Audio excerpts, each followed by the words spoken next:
I mean, when you see me at Must See TV, it's in HV's Dizzy Spades. In that ring, I go by Hollywood Hogan. Bully Ave is my block. And at the end of this interview, y'all gonna know my slogan. Everything fucking golden, man. Shout out to my nigga Flacco, man. I call that nigga Quavo, but shout out to my nigga Flacco, man. It's a long time coming, man. We out here working. Shout out to my niggas, man. Bully Ave. Golden Squad, Crime Wave, NHB. I got a lot of niggas, man. Season 4, Coliseum, Battle League.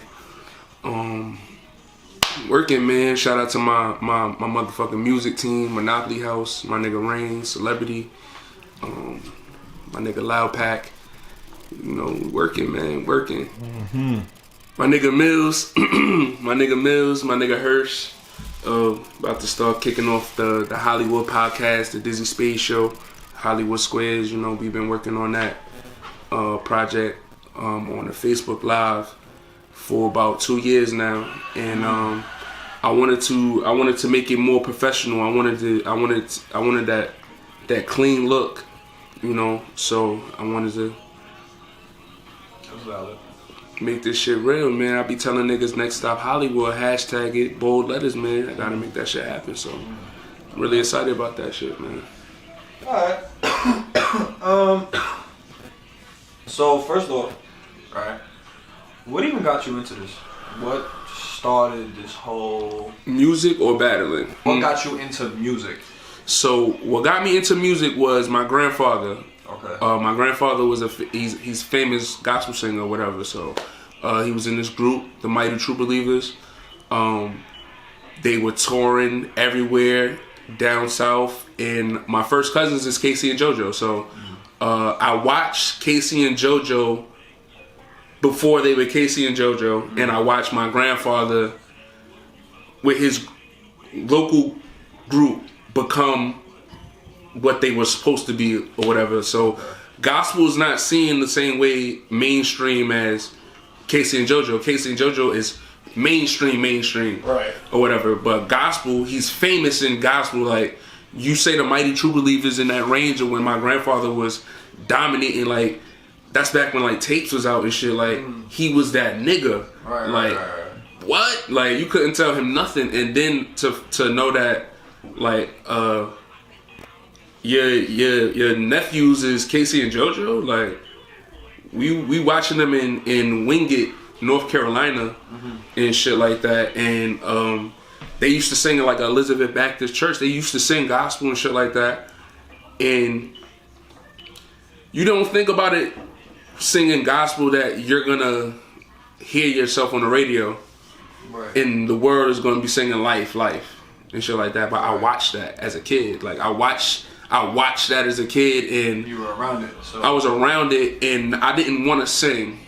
See, I can sing, but right, I refused to sing. Like I refused to sing as a kid. I don't want to sing. I want to do my own thing, but I was always around music. So my family kind of forced it on me on some like, yo, you see what we doing here, man? Like, right. Like, come on, get with the program and shit like that. It doesn't have to be exactly this nature, but get with the music scene. I didn't want to, like I said, I didn't want to sing. Right. So, as I got older and shit like that, I didn't know how to express myself. So I would write like poems and shit like that. And then when my father passed, they didn't tell me how he died. They just told me the situation, what the word was, and I started telling people what it was. And like my pops died of AIDS. And when you're a kid at that time, and we're talking about like 91, right, that was a huge epidemic and shit like that. Not knowing nothing about it, just knowing that when you said that word, like it was dangerous, people died. I used to get beat up and teased for that shit, so I couldn't really want to sing and like I'm gonna be singing about getting beat up. You had more aggression than you feel me? So it was like I had to. I gotta get this shit out. Right. And you wanted to do it. Music was there. Way.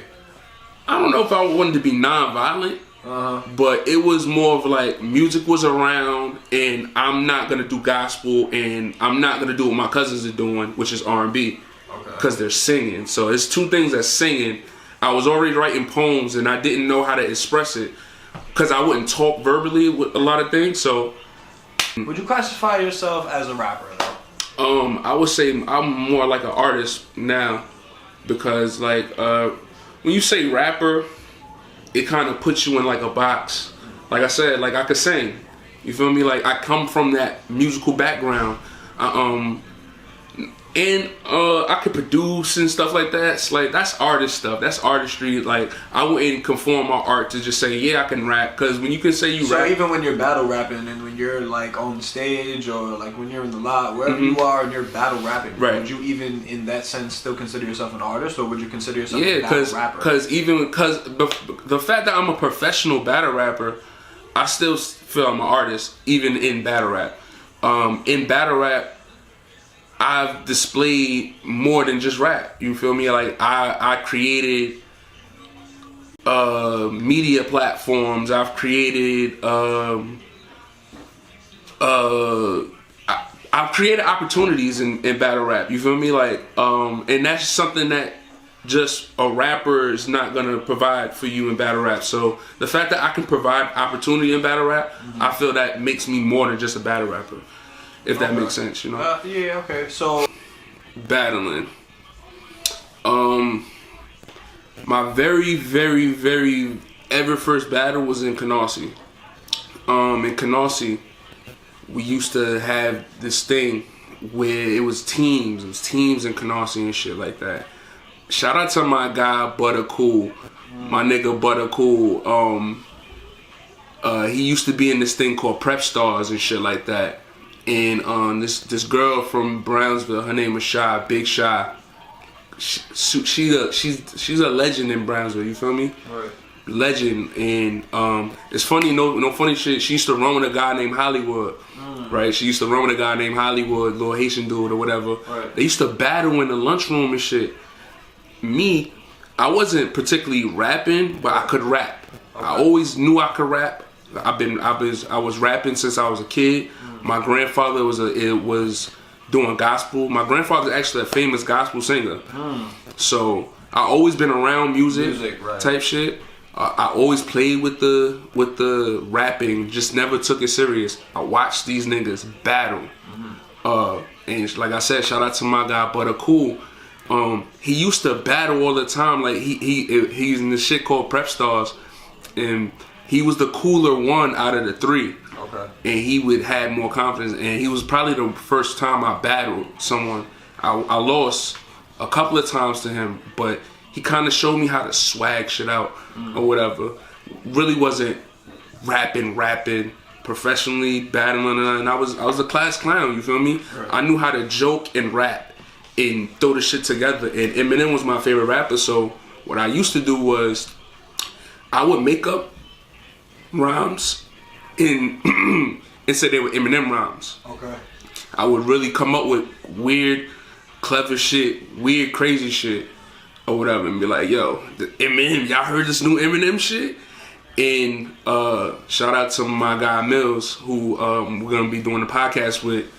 He started noticing that it wasn't Eminem rhymes.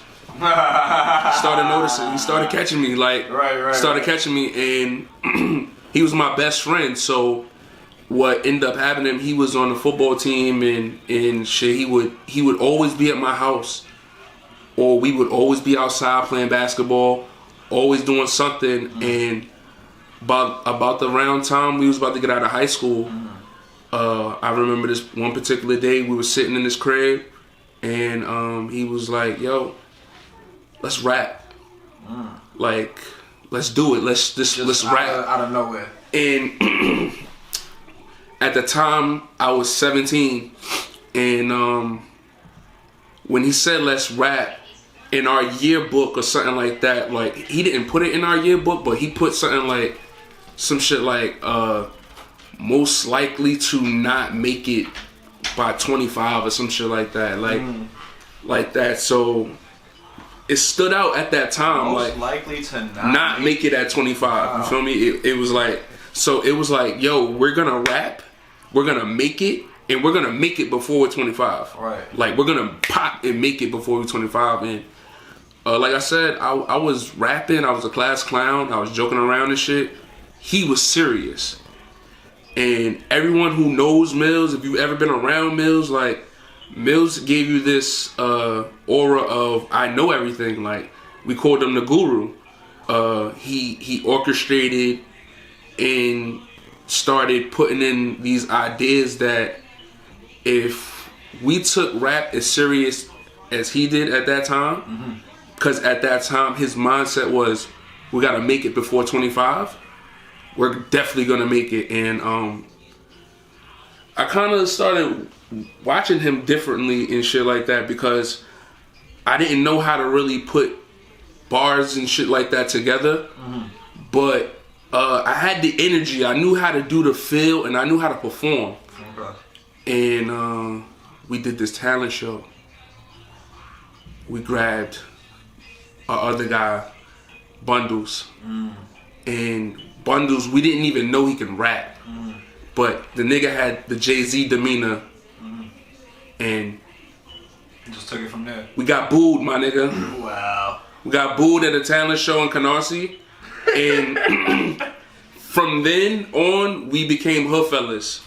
And from then on, it was like, yo, the battle thing is just... It wasn't battling. It was like, I wasn't thinking about battling. I was just thinking of I seen battles.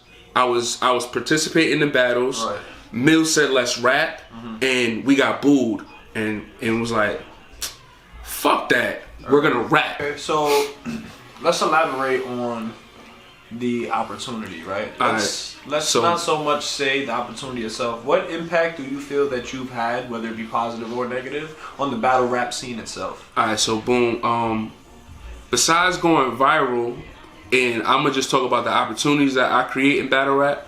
I'm a part of a league called Coliseum Battle League. It's a Queens-based battle league or whatever, but it's one of the most, if not the best, battle league in New York City. We have, you have We Go Hard, I Battle. Then you got the big boys. You got the URLs, the King of the Dots, the RBEs. But Coliseum is that league, and not only am I the person who like helps run that engine, we have something called Media Madness, and I basically set up battles, and it gives battlers besides myself opportunities to be seen and be placed on those big stages where they need to display their talent. And the fact that if you are on a big stage saying, yo, I'm the best or whatever, and you went through the Media Madness platform or whatever, and that shit helped groom you, I can say, yo, I helped that person get to where he needed to go. And that's the opportunity that he might didn't have before he came to that standard and shit like that. So I see stuff like that. And then being able to do media, like I have experience in battle rap where like you've known me half my life, right? But the experience of battle rap you don't know about, because that's where I went MIA. I wouldn't say that you went MIA. That's where it just like, you guys see me in this light, in this direction of doing music, growing up and doing shit like that, and then my shit switched, and it's like, this is battle rapping now, and it's like, yeah, now I'm fully in this shit, and I have a lot of experience in it, and I can feed back and give the knowledge, the experience, the growing seeds. If anybody wants to be a battle rapper, I can help you get an opportunity to be a battle rapper. That's number one. And I can guide you to help you be a star in this shit, because I'm a star in this shit. So, okay, so it's shit like that goes on. You technically say that you're well connected. I would say I'm the best bridge that you would ever want in battle rap. That's why, like, my name is Hollywood. You feel me? I am the connection. Like when I say next stop Hollywood, which is my slogan, my hashtag or whatever. That's for opportunity. That's for everybody to say, like, oh, the lights is here. Like, he telling us where to go. He telling us, like, this is where we're gonna be stars at and shit like that. So I am the plug. I am the bridge. I am that nigga in this shit. So fuck with me, man. Hollywood from Hollywood, man. I get you right, man. get you right. Have you a star, man. I create stars in this shit, man. Look, just look around, man. The track record is looking nice, man. A couple niggas I got now, they on URL looking real cool, or they are in King of the Dot looking real cool. I make sure my niggas wear good shirts. That's valid. Look, you got on a good shirt right now. Look, my niggas around me for my whole life, they gotta know they gotta have a good shirt, man. So that's kind of the Coliseum shit. Thing, but that's always been the thing. You feel me? So it's like natural shit like that I just put in my real life, and I made it blend in well with battle rap so well that it's like it influenced people to live a certain lifestyle, to be like, all right, cool, let's follow this, and if he gonna say follow the lights and take us to Hollywood, let's see him do it. So people want to see me do it, and that's what I'm doing. If there's anything that you could leave these viewers with, what would it be? I'm the best. You should fuck with me. I got music on the way, Access Hollywood. My music, I feel like the fact that it was on a hiatus for 4 years, I feel like it's really important that I got to tackle what I'm doing right now with this Access Hollywood project. My concept of the project was to give back to my friends, my day ones, my like yourself, like my original day ones and shit like that, like people I knew before battle rap. And then the concept was to have like song titles named after TV shows or movies and things like that, but to go in depth of like when my friends hear these messages, when they hear these songs, or when they see the signals in the videos, like you'll see the symbolism of what I'm doing. So it's just to show that I'm a deep thinker, some Dizzy shit. My name is Dizzy. Some cool shit. Rappers don't do this anymore, and that's why I'm not a rapper. I'm an artist, and so I'm cooler than you. I'm the best, and that's why everything is golden. Like that's why you gotta stay in tune with a nigga like me, man. Like I ain't even tell you I had a gun yet. I ain't even tell you I had a gun yet, man. Who is that, man? You gotta chill, man. Shit regular, man. So Access Hollywood is gonna be on his way. Shout out to my guys at Monopoly House, and we are working, man. We got the podcast going, man.